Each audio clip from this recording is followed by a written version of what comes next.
I am excited because welcoming back to the Cut and Loose Chronicles podcast, we'll call it studio, but we're Zooming, is the Grande Dame, I like to call her, Sharon Danley. Welcome back, Sharon. Hi, Jessica. Thank you for that warm welcome. Well, so we made friends, wouldn't you say? Yes, we have. You have no choice. You're stuck with me. I know, and vice versa. But anyway, if you go back to the Grande Dame that I aired about, I'd say 3 months ago, maybe a little bit more. It's a wonderful episode. We talked about a lot of things. What I kind of somewhat interviewed Sharon.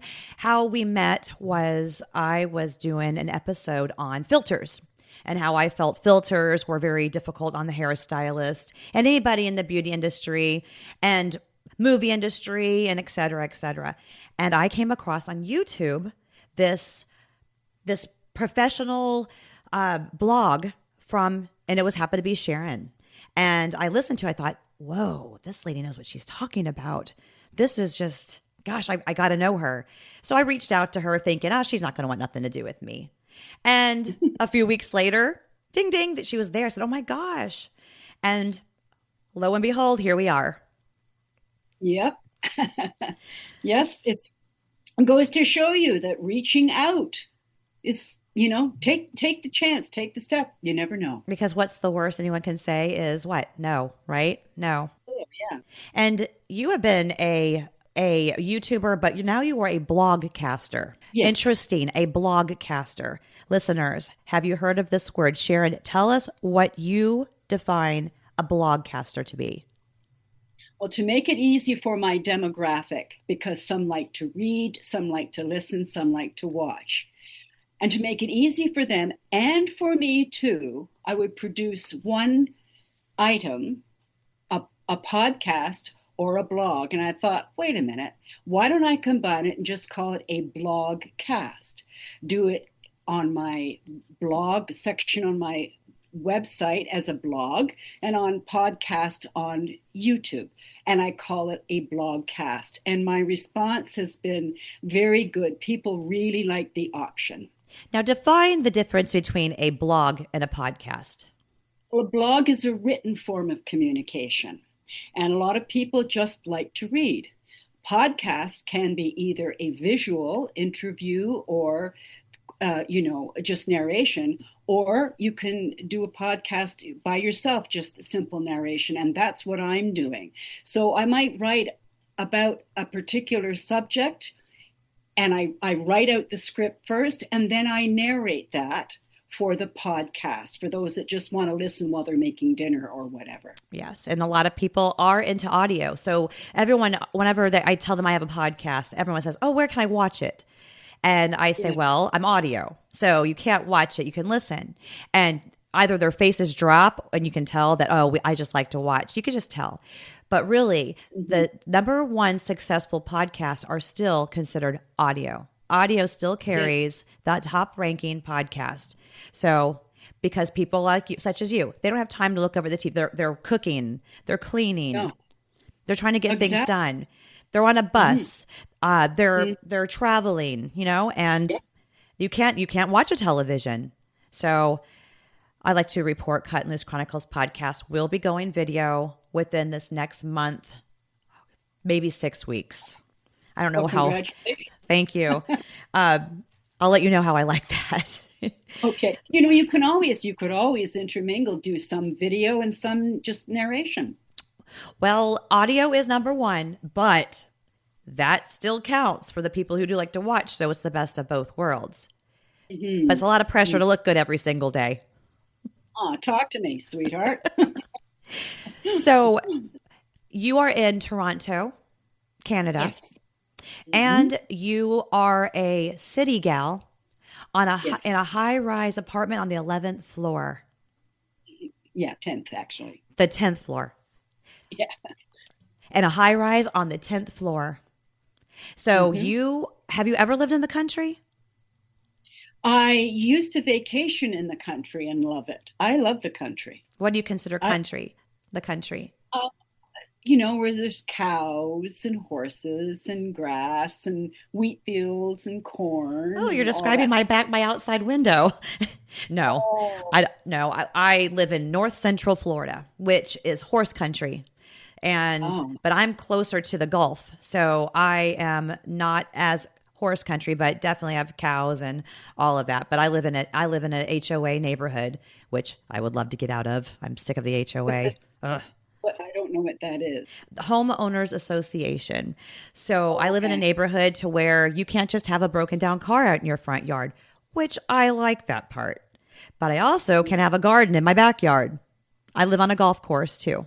So Oh, anything you want to do, you have to ask permission or look and see if it's in the handbook of no-nos. I So, gotcha. and then of course, I want to clean out my garage and I want to get a dumpster for a few days and I have to ask for permission to do that. Or you'll get Mm. fined. It's a horrible thing and it's not a great gig.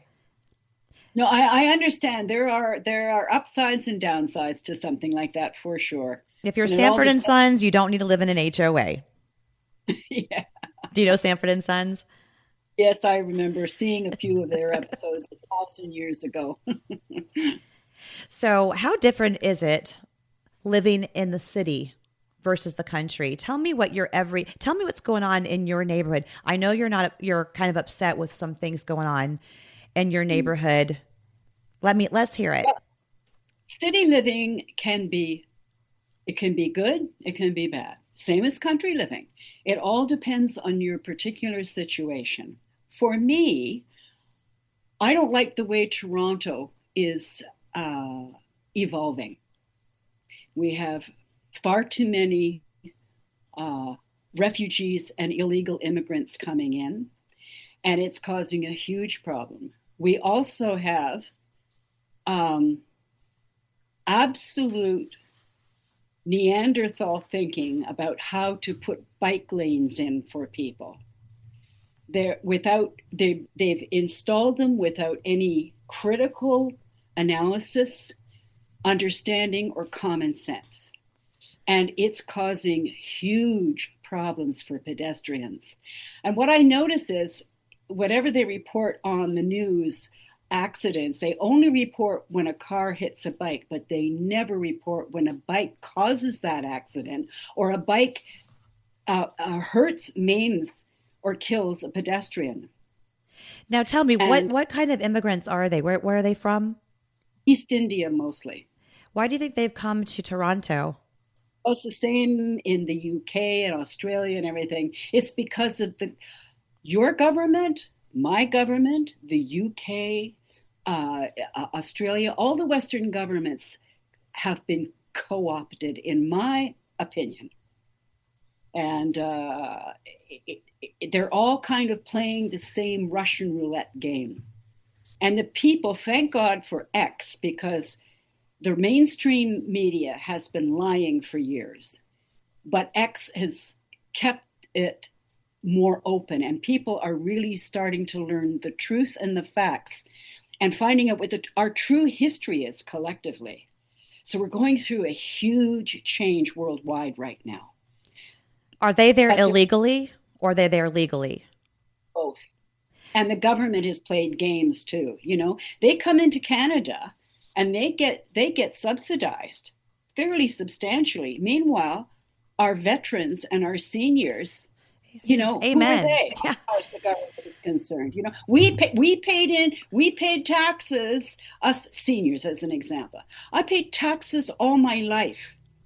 And now somebody comes in here and gets more money than I do, who's contributed all my life in all kinds of ways to the greater good.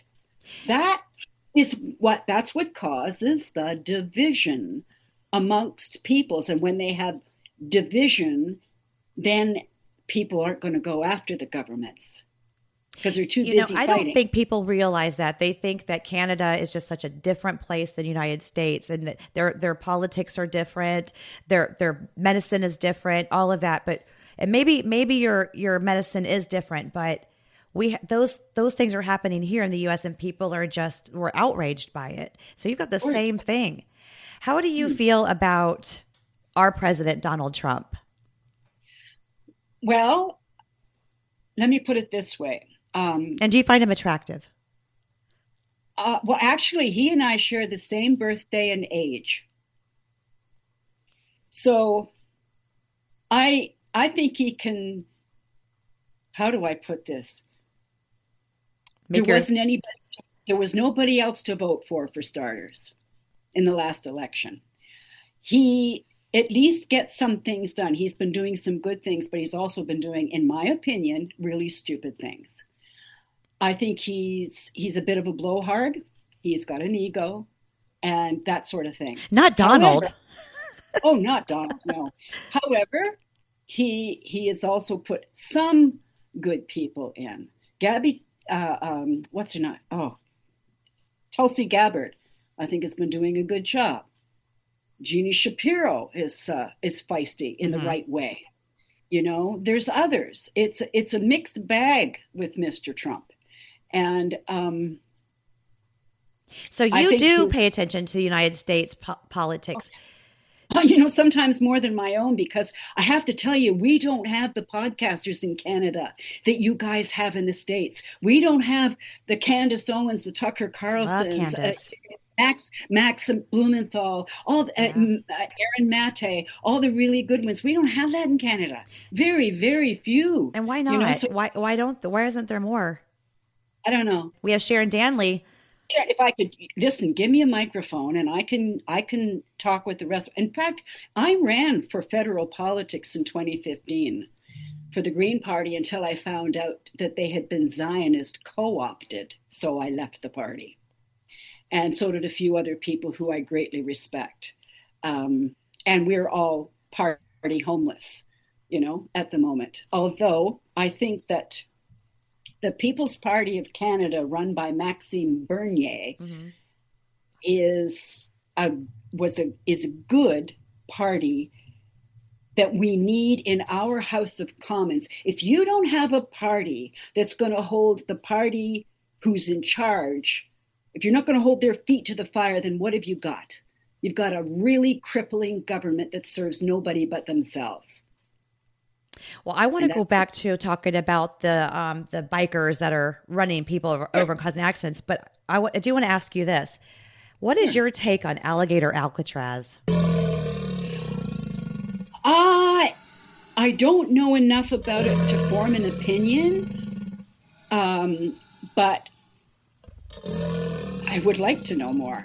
I've just had so much other stuff on my plate right now. And I think from what I gather, it's they're going to be putting people in, they're reopening Alcatraz and putting them there and then now whether alligators will survive in that water or not, I doubt it. That's not their kind of homegrown way of swamp water, is it?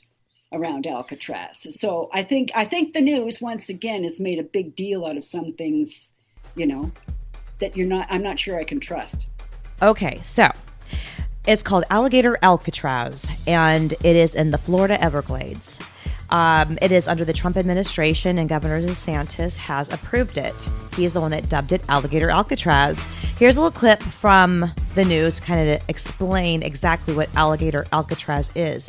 But recently, development on Alligator Alcatraz, a federal judge in Miami just ruled that the facility can remain operational for now, but cannot be expanded, and no additional detainees can be brought in. So there's a lot of environmental law violations that have happened. So it's not that they're not for it, but they have broken so many environmental laws that protect the Everglades and that area. And we also need to help protect the Miccosukee Indian tribe. Take a listen to this. The eyes of the political world are going to be on a part of Florida that most people never think of. It's a part of the state in the Everglades, right there on the line between Dade and Collier counties. There's an old airstrip there that is really only used for training right now. It's state property, and the governor has dubbed it Alligator Alcatraz because they've set up beds there. They've set up thousands of beds in places for immigrants facing final deportation orders to be processed. And it's called Alligator Alcatraz because it's surrounded by alligators. The governor says there's only one way in and one way out if you're going to go by land. So there's just a road that goes in and a road that leaves. And then, of course, you have an airstrip there. So if you try to get out of there, there are going to be numerous alligators and snakes that would make that very, very difficult. For more, head to fox13news.com or your Fox local app. Oh, okay. There it is. Alligator Alcatraz. I can never say that word, Alcatraz. Now I understand better. Thank you. But let's go back to the bicyclists and how they're causing accidents. What do you think would be what do you think the solution is? Well, I'm in the process of writing all the players at City Hall, our provincial governments, the police chief, and a few of the new advocacy groups that are growing in Toronto. Bike lanes or no bike lanes, all cyclists and e-vehicles should have to write an exam to be licensed and insured and have a clearly marked license number in the front and the rear of their vehicle. And in order to get their license, they have to know the laws and the Ontario Traffic Act. Right now, none of them do. Wow. At all, because it's like when we get a driver's license to drive a vehicle, we have to be registered this, registered that. We have to have a test. All of it. I was just at the DMV yesterday. That was a nightmare, but a great place to people watch. Holy cow. Oh. But you see, this is the thing. If you're going to use the roadway, then you should be damn well licensed. And stop riding on the sidewalks and coming up behind people and crossing through pedestrian lanes and going through clearly marked pedestrian areas at warp speed just because you can and you don't think you'll hit anybody. Are you talking about electric bikes and regular bikes? And everything. You could get killed. And I even feel that those who are disabled and riding electric wheelchairs should have their vehicles at walking speed, not ramming speed. Thank you very much. They take over. You ever go to Walmart? I almost lost a pinky toe the other day because someone came flying around the corner and they look at you like they have the right of way. You don't exist because... Yeah, you see, the problem is because they don't have to be accountable. They know that the police won't do anything, so then they get real cheeky about it. And they're pushing the limits. And it's causing great havoc. There's some people... because I live in an area where there are elders as well. And I like to say elders rather than seniors these days, just to mix it up a bit. Mm-hmm. But there are elders who are almost afraid to go out on the street because getting sideswiped. I've been hit once and sideswiped 4 times. Yikes. How bad did you get hurt? Well, 10 weeks after I had my other shoulder replaced, I put my hand up because the bike kept coming and I was trying to cross over onto the sidewalk, but I had to go through the bike lane. And they're supposed to stop 2 meters behind a wheel-trans vehicle as part of the Ontario Traffic Act. So I put my hand up to stop, not the driver. I did it. And I put up automatically my arm where the shoulder just been replaced, and he clipped my arm and it went back. And I thought, oh my God, oh my God, oh my God. Oh, did they stop for you? No, they don't stop. And then just last week, we let three cyclists go by, and there was 3 coming up, but it looked like we could make it. Except that these bikes go so fast now. When you think about how fast a bike went when you were a kid riding a bike, you take that same consciousness with you, that same, okay, I should be okay. But not today, because everything goes so much faster, especially with the electrics. And I yelled and I said, stop. You're against the law. And of course, people all around me heard, and I thought, oh yeah, here's an old lady screaming at somebody. And I thought to myself, yeah, I am screaming out loud because everybody needs to see what's really going on. Because do they have to wear helmets? Are they wearing helmets? Some are, some aren't. And at night, they're dressed in black, their vehicle's black, and they don't have a light on. Yikes. That's a problem. It's incredibly dangerous. And I'm writing, like I said, to all these players, and I'm saying we have an urgent crisis going on here in Toronto. So how do your neighbors feel? Do your neighbors have the same problem? Do you all talk? Yes, they agree. It's like some of them are afraid to go out now.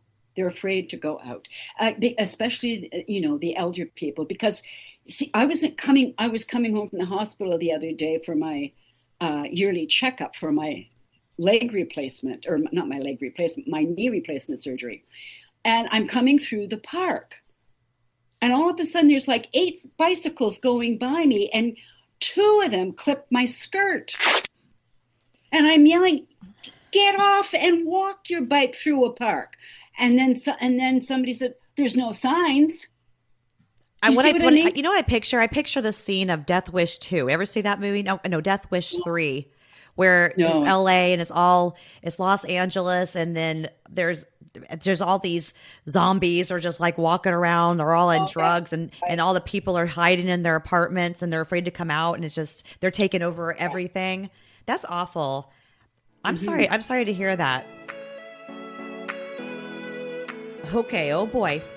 So my guest, Sharon, my friend, who we all are getting to know, Sharon Danley now, she is a Toronto resident, and she's become passionate about being an advocate for pedestrian safety in her community. But really, there's an issue going on.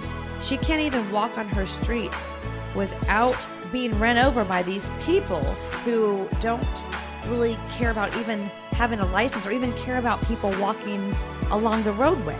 It's a growing issue, and it's putting pedestrians at risk throughout the city of Ontario/Toronto, by the way. What started as personal observations has now evolved into serious civic engagement. Sharon is now working directly with Toronto city officials to address these safety concerns and to push for clear regulations and enforcement about bicycle traffic. You know, there's not a whole lot different, according to Sharon, about what's going on in America. It's actually going on in Canada too. But listen to Sharon's blog, how she's reaching out to try to stop what's going on the streets of her city. Listen to this.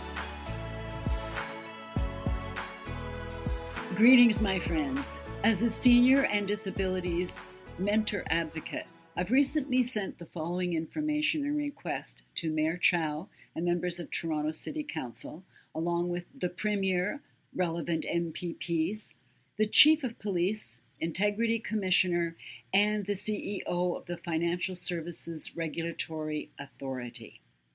We have a public safety crisis in Toronto, and it requires immediate action by City Hall, support from the province, and serious enforcement by our police.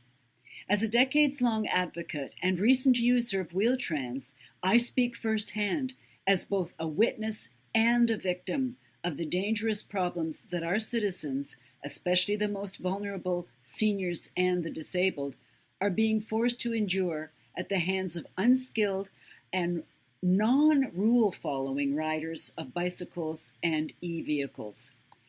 These people don't know the rules of the road or the sidewalks, or the Ontario Traffic Act. They are not licensed or insured, and because the police say they can't do anything, when in fact they can, the city has become a crisis of danger for citizens. Since bike lanes have been installed in the main arteries of the city, without any thought to the huge cost to businesses and the critical danger imposed on fire, EMS, Wheel-Trans, police emergencies, and pedestrians, and without any intention or attempt paid to informing these bike and e-vehicle riders of the rules. And they don't pay for the bike lanes use as car drivers do for the upkeep of the roads. Immediate action must be taken for mandatory exams for testing, licensing, insurance, and front and rear display of license plates for all bicycles and e-vehicles. And enforcement by the police is essential. Here's the facts. Cyclists and e-vehicle operators routinely violate traffic laws with impunity. There is currently no accountability system for repeat offenders. Vulnerable populations like seniors, disabled, and children face increasing danger on sidewalks, crosswalks, and parks. Emergency response times are being compromised by blocked bike lanes. Taxpayers bear the cost of infrastructure with no revenue generation from the users. We need some jurisdictional clarity now. Recent correspondence with Toronto Police incorrectly stated that bicycle regulation is a provincial matter. That is factually incorrect. Here is an historical precedent. Toronto successfully operated a bicycle licensing system from 1935 to 1957, proving municipal jurisdiction over matter. Municipal authorities in cities across Canada have the legal authority to implement bicycle. Okay, you get the gist, right? This is what we're talking about. For furthermore blogs at Sharon Danley Advocacy and subscribe. But this is what we're talking about. Let's move on. Yeah, it's very scary. It's very scary. And it is, we are in a dangerous time. We really are. And our city hall is not paying attention. I'm going to say it. They've got a woke DEI mentality, and to hell with anything that's common sense. We didn't get consultations, right. Nothing. Woke. Do we have a lot of that going on in Toronto, Canada, your country? Take a look at BC. Yep. I think the only province that's worth saving right now is Alberta with Danielle Smith, because she will not play the game that Clown Carney is. Our prime minister is playing in Canada right now. She's a real savvy dame. I really like her. Yeah. And you know what they're doing in Alberta that I think is really good, and I think the U.S. needs to hear this, and so does everybody else. You know, all the homeless people and the addicts and all that sort of stuff that are like taking over all kinds of areas. Okay, what they're doing in Alberta is they're building facilities where a homeless person can go and live for a year.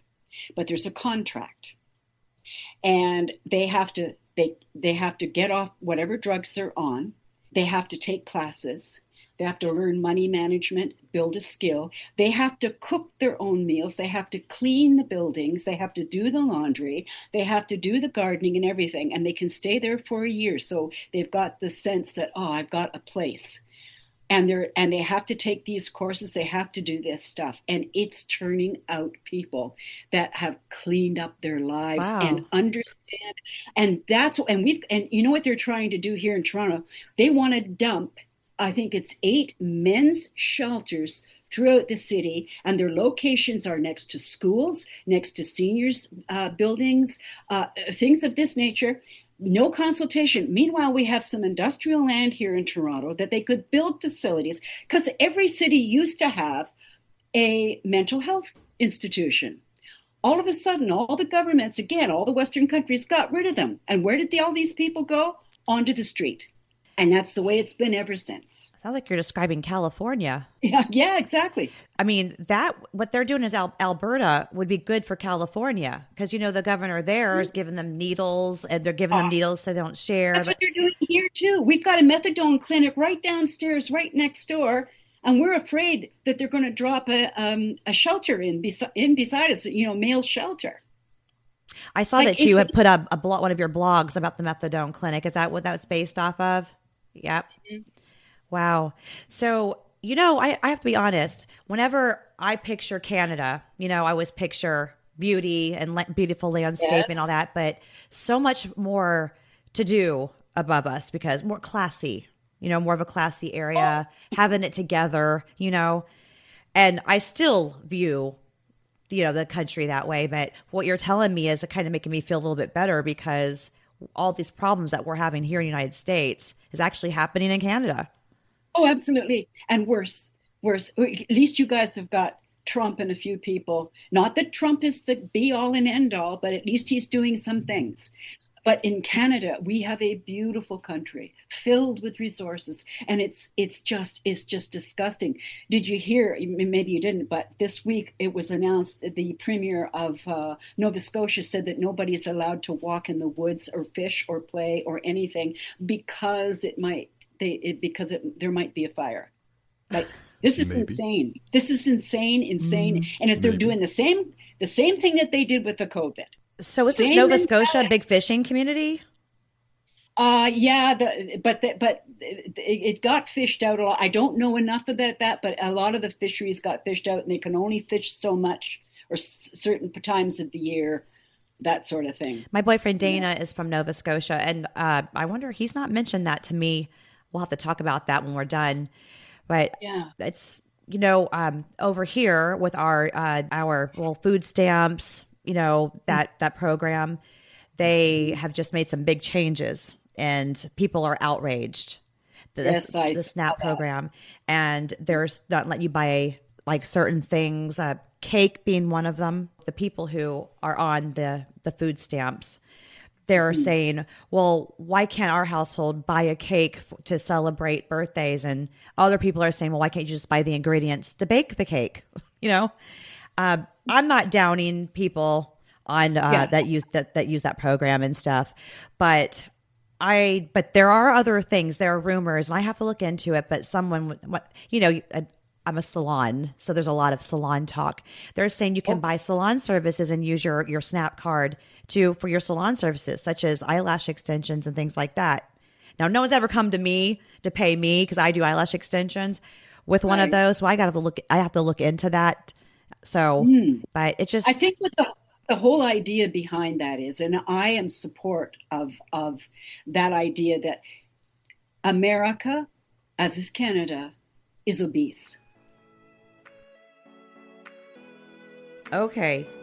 Oh boy, I'm not here to cause a ruckus. I promise you I'm not. But this is what I've heard. I've heard that you could use your EBT SNAP card to pay for things such as salon services. And listen, I'm a salon, so you would think that maybe I might be okay with that. Well, I'm not. I'm not okay with that. But what I heard was you could. So here's what I've discovered. Maybe I'm right, maybe I'm wrong. Don't kill the messenger. Well, if it ain't the welfare queen herself. Hey, girl, with your broken... So just a PSA for anybody on EBT. Well, yeah, they listening because we all know you the HBIC of the EBT. Go ahead. That has been paying for your nails, lashes, whatever it may be, with your EBT card. Excuse me, say what now? You can no longer do that. No. I just went to go get my nails, lashes, and eyebrows done. Went to go swipe my EBT card, and she tells me they no longer accept that. So not only are they taking away junk food, sugary drinks, in which your teeth and gums are appreciative of that, by the way. Go ahead. They are giving us all a time limit with how long we can be on EBT. As they should. Now you can get your nails done with EBT. So I had to use cash out of my pocket for my nails and eyebrows. And you just keep driving past the damn dentist. I don't... So now I'm $100 short on my freaking rent that I'm supposed to pay today. Yeah, you need a new method to the madness because your rent is only $100. Come on now. They need to figure something out because this is not okay. Oh gosh. Hey, the answer is no. You cannot use your SNAP card or AKA food stamp card to buy salon services. But listen, it was really difficult to try to find the answer to this. Very difficult. But I'm going to say no, you cannot use your SNAP card to pay for eyelash extensions. Believe me, I wish you could. I would be a lot wealthier woman. Just saying. It's unhealthy, and it's the comorbidities that come with obesity that cause a lot of deaths, premature deaths, all kinds of cardiac problems, all kinds of diabetes problems and everything else. And when you buy cheap food that's processed, it only exacerbates that obesity problem.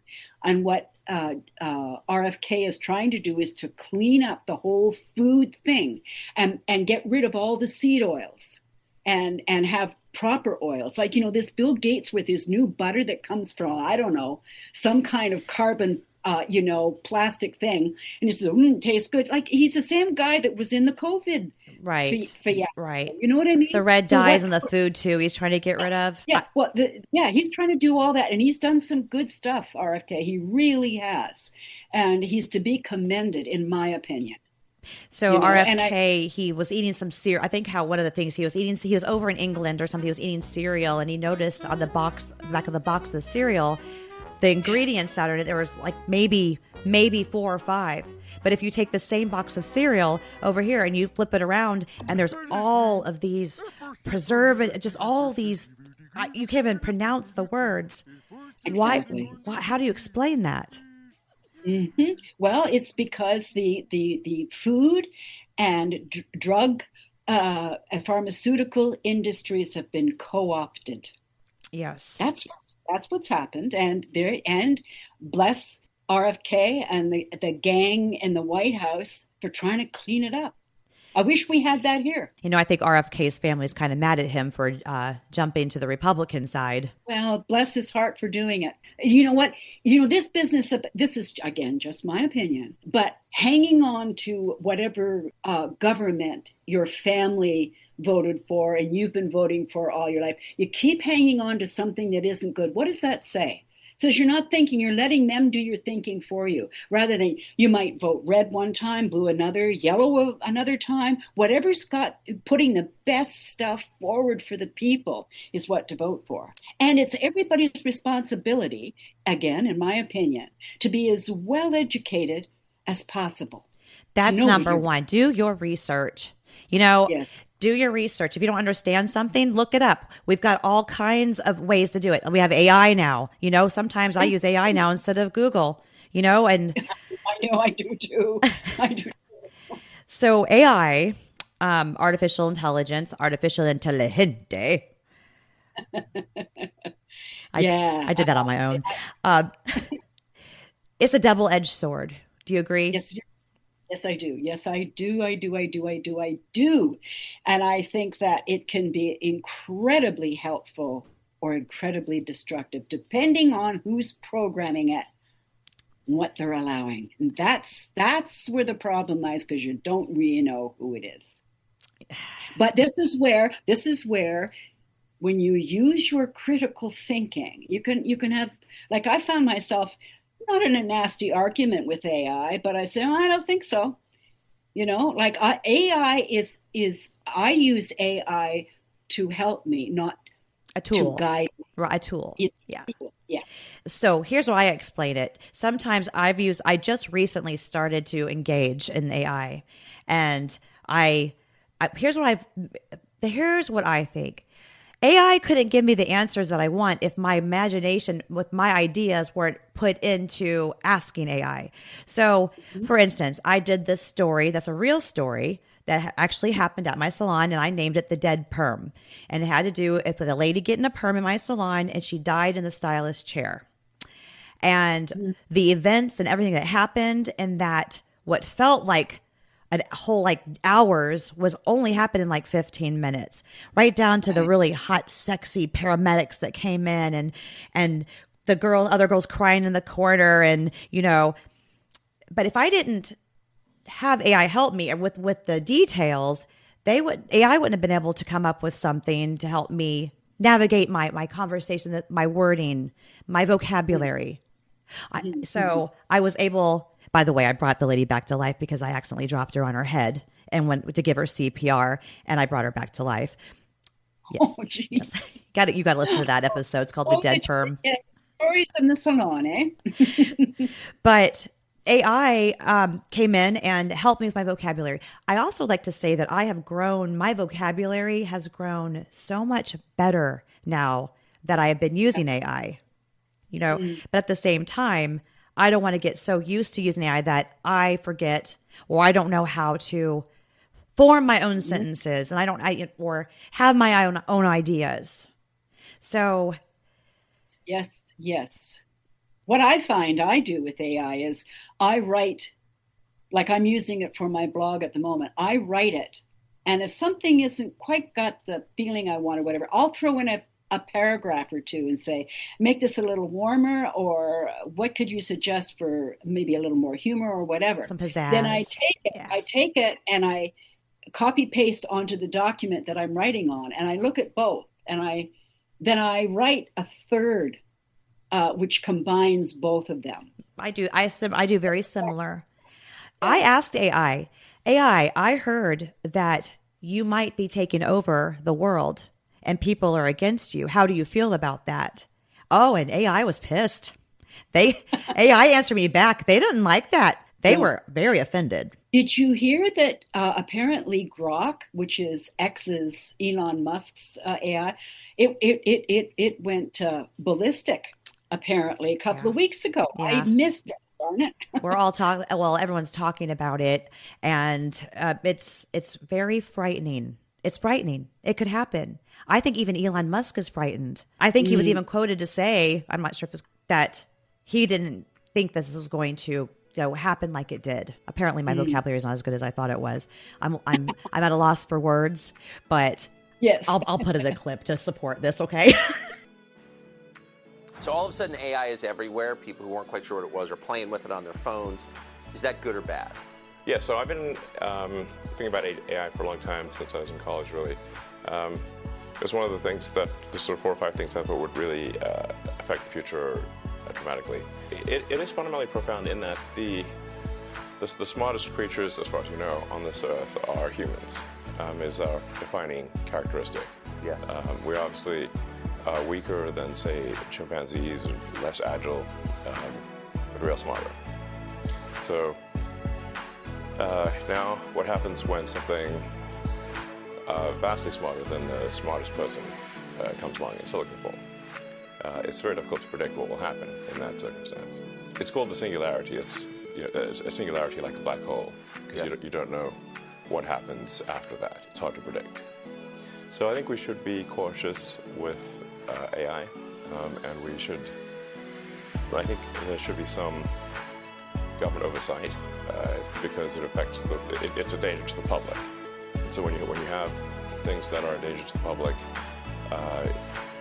like let's say, so food and drugs. That's why we have the Food and Drug Administration. We have the What a weirdo, but kind of cute. What a weirdo, but kind of cute. What can I say, you guys? He's Elon Musk. Give me a break here. I'm actually afraid of AI. However, I can't say that I'm not one of the supporters. I use it. Yes. I think that it can be so helpful. So I want to thank you for joining me again. We have so much more to talk about. I'm going to put all your links into the description. Excellent. Thank you. And before we go, is there anything else you would like to say? I'd just like to say, lovely chatting with you again, Jessica, and wishing you success with going video on your podcast. I think it will be great, and you'll bring the same energy to it that you do with the narration. Thank you, Sharon. And guess I'm going to drag you with me on that. So we'll set it up to where you can be a part of the video too. That would be great. Yeah, that would be fun. Okay. Yeah. Well, what are you going to do with the rest of your day? I'm going to clean my kitchen because I had my ceiling repaired. So I've got to put everything back, and I refuse to put it back till it's all sparkling. Well, it looks sparkling. You look like spotless. Your apartment looks spotless. Well, you know what? I have to tell you, I'm at the point where, at being at 79, I don't feel the need to clean every week. Well, if you had 2 big bulldogs running around your house, you would. I don't have children anymore or animals. And so every 3 to 4 weeks I can, because I keep everything tidy anyway. Do my dishes every day, put everything, if I use it, I put it away. Everything's tidy, but doing a deeper cleaning, I just do it once a month now, every 3 weeks to a month. And it's better. And it works great. And that gives me time to do some knitting and stuff. I've just knit. Yeah, I just knit 25 what we call happy hats for people going through chemotherapy who have lost their hair.